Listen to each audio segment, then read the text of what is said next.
Oke, selamat pagi. Bertemu lagi ya dengan saya.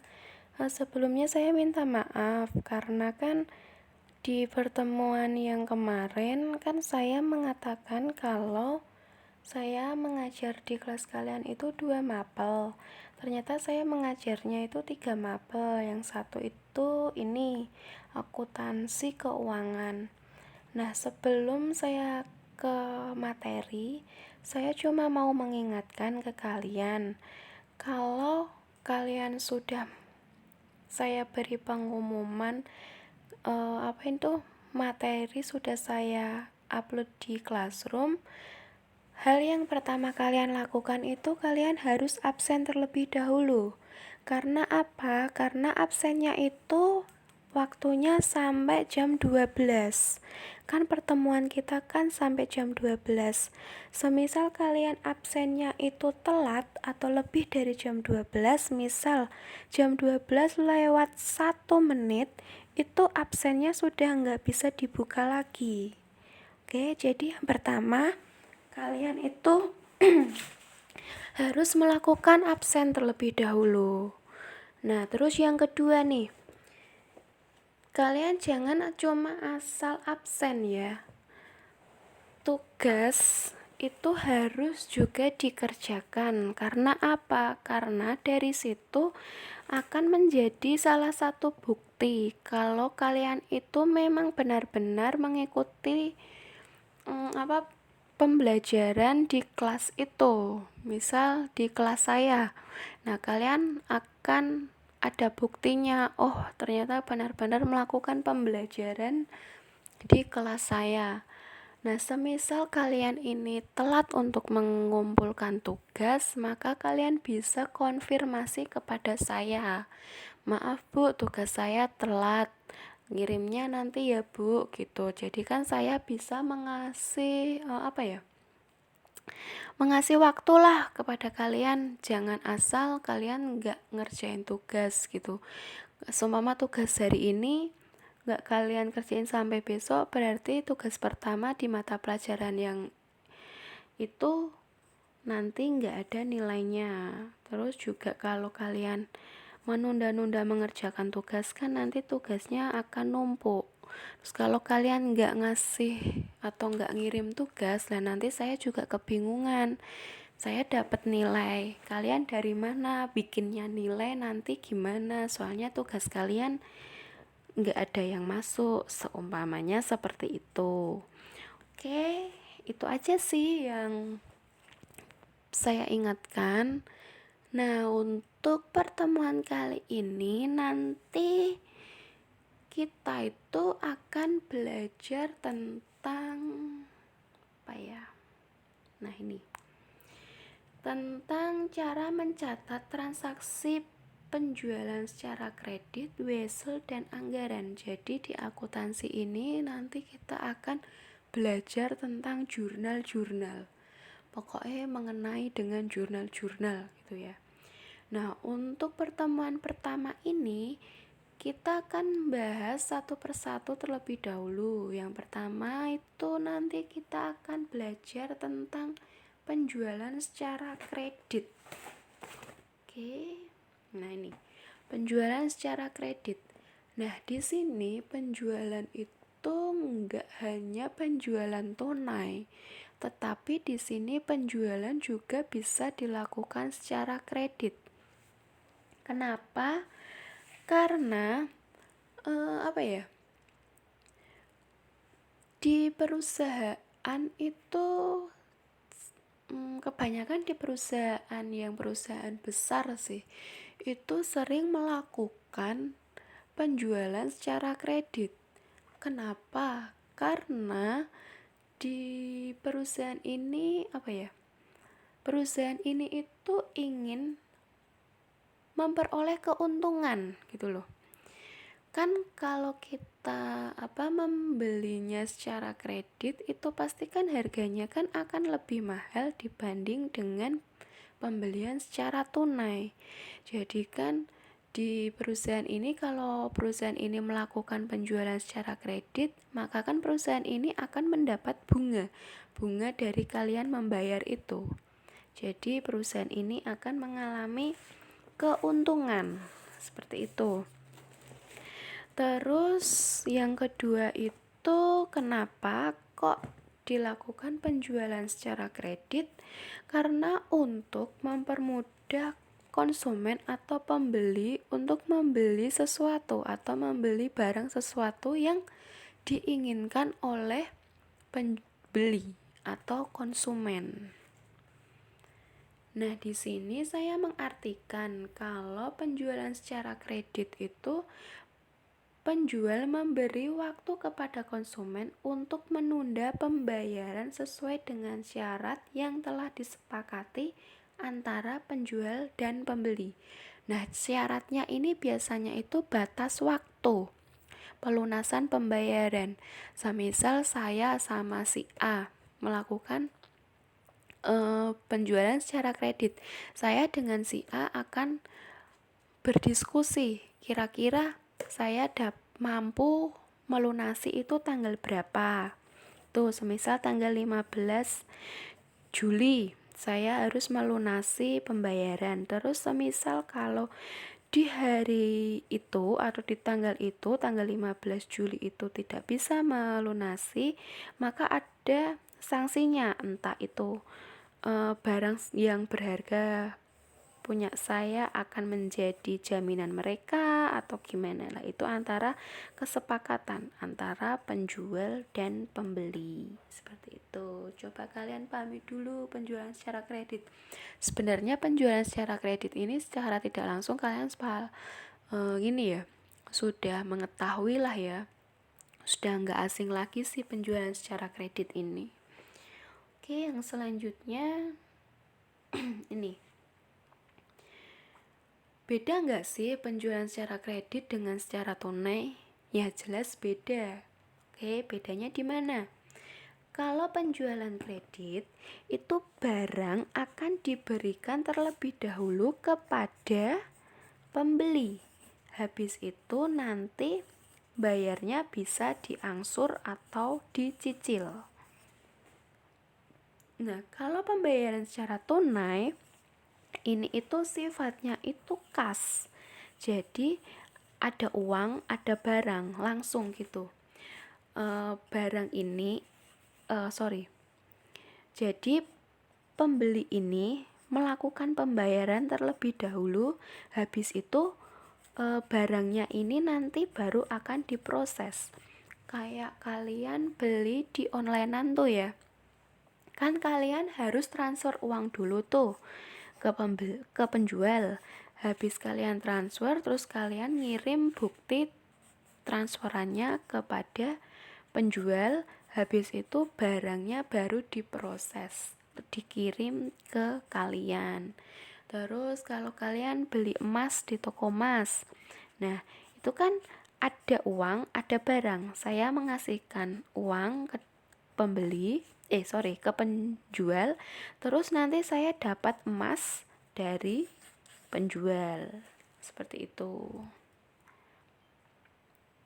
Terus ini pencatatannya. Nah, pencatatannya penjualan secara kredit itu ada dua metode. Yang pertama metode gross dan metode net.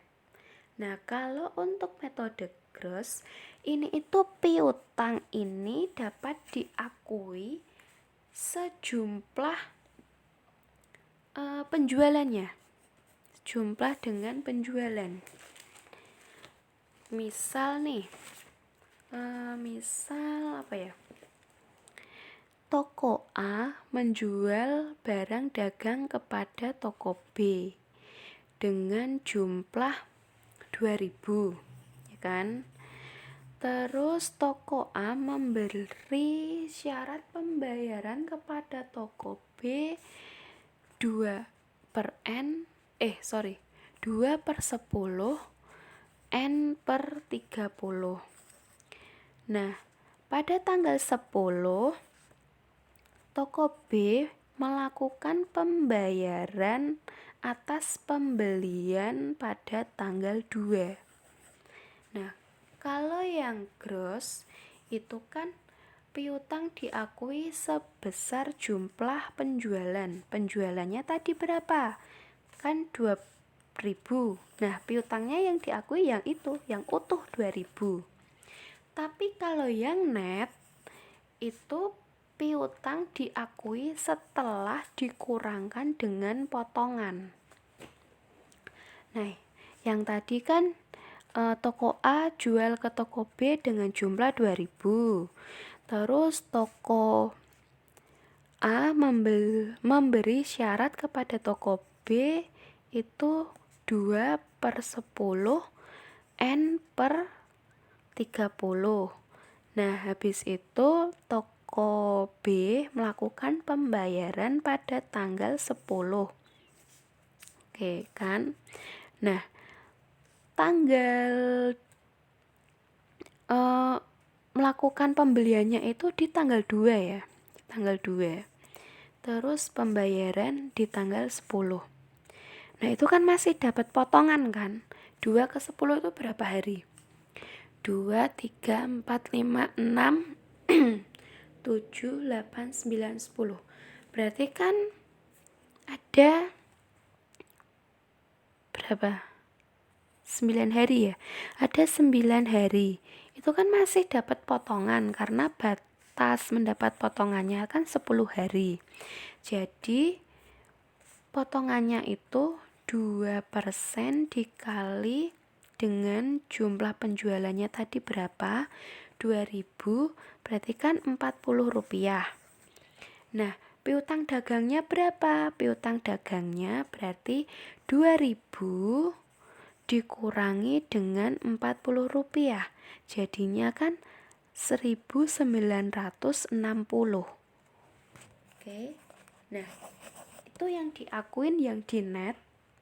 Yang di net itu yang 1.960 yang sudah dikurangi dengan potongan.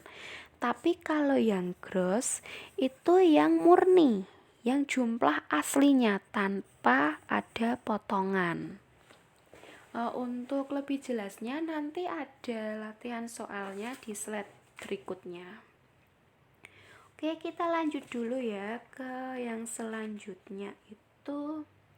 Nah, ada retur penjualan. Nah, di sini saya sudah melampirkan gambarannya kalau retur penjualan itu bentuknya seperti itu ya. Nah, di sini retur penjualan itu pengembalian barang. Nah, pengembalian barang dari mana sih? Dari pembeli ke penjual. Kemungkinan pembeli ini mengembalikan barang karena apa? Ada 2 kemungkinan. Yang pertama, barang itu bisa rusak. Terus yang kedua, barang itu tidak sesuai dengan yang diinginkan oleh pembeli. Seperti itu. Nah, untuk contohnya, untuk contoh kasus, terus nanti ada penjurnalannya juga ya. Penjurnalannya seperti apa? Ini bisa dilihat. Pada tanggal 12 Januari 2019, PDA menerima pengembalian barang, yaitu barang ya, yang telah dijual kepada CV Jawa, CV Jawa sebesar 100.000 karena pesanan tersebut telah rusak. Nah, penjurnalannya gimana? Penjurnalannya nih, kayak membuat jurnal biasanya ya, ada tanggal keterangan debit kredit. Tanggalnya ini tanggal 12. Terus akunnya itu retur penjualan itu di debit, piutang dagangnya di kredit dengan nominal sama-sama 100.000. Oke.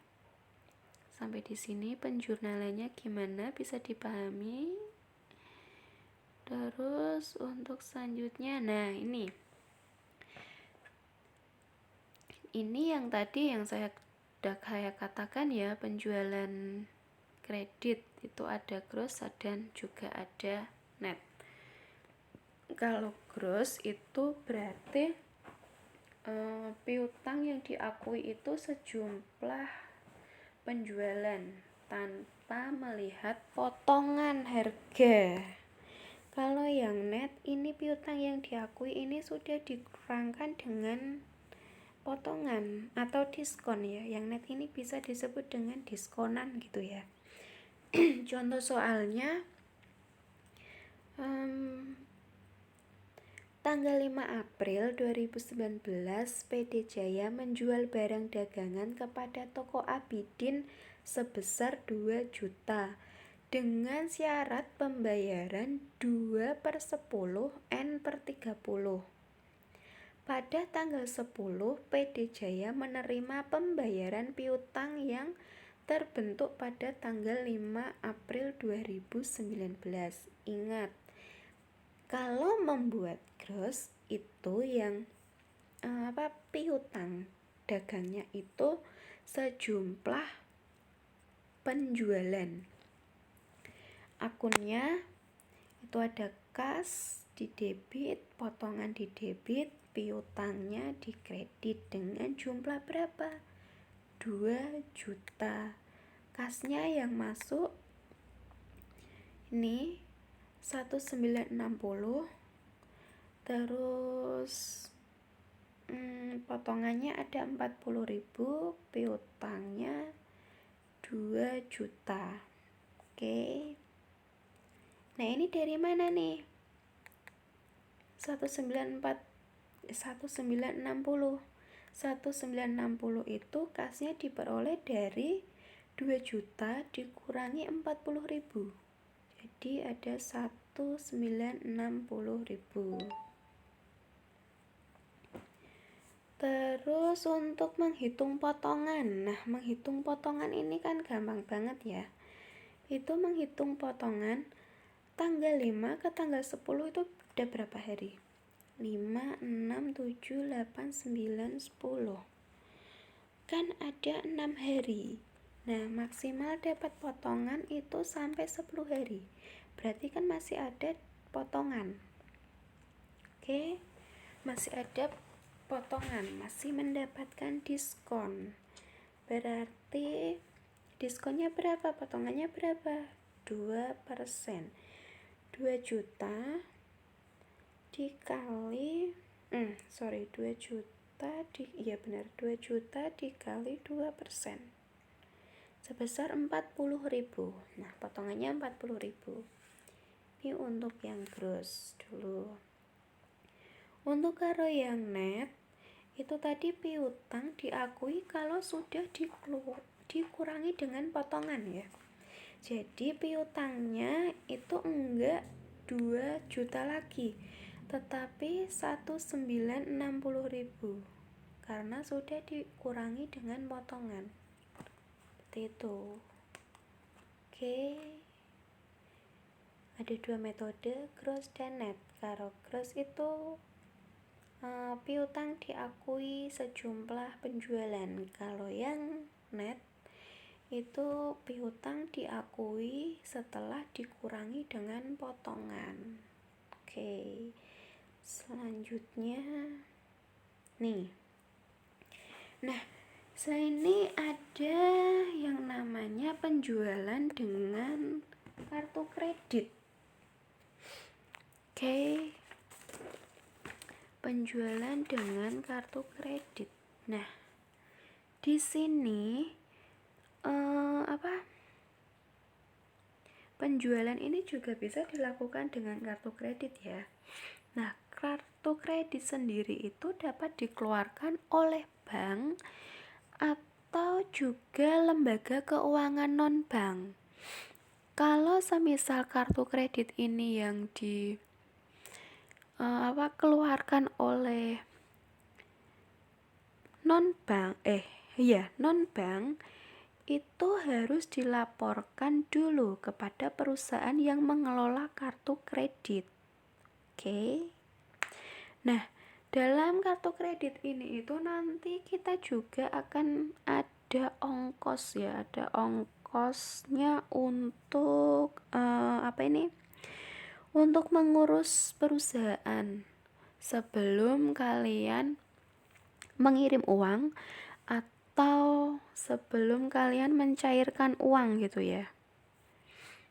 Jadi di sini kartu kredit. Ya, penjualan bisa digunakan dengan kartu kredit. Nah, kartu kredit ini itu bisa diperoleh dari bank atau lembaga keuangan non-bank. Kalau kartu kredit itu didapat dari lembaga keuangan non-bank, berarti kita ini harus melaporkan terlebih dahulu kepada perusahaan yang mengelola kartu kredit. Nah, dalam kartu kredit ini itu nanti kita akan ada biaya ongkos untuk mengirim uang atau mencairkan uang. Nah, pencatatannya gimana nih? Nih, pencatatannya itu kita perhatikan contohnya ya. Misal pada tanggal 20 Juli 2019, perusahaan menjual barang dagang dengan menggunakan kartu kredit bukan bank sebesar 20 juta. Transaksi ini dilaporkan kepada pengelola kartu kredit pada tanggal 25 Juli 2019.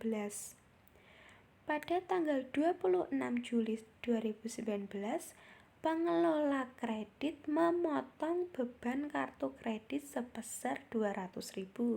Ini untuk ongkosnya ya. Dengan mengirimkan uang sebesar 1.9.800 pada perusahaan.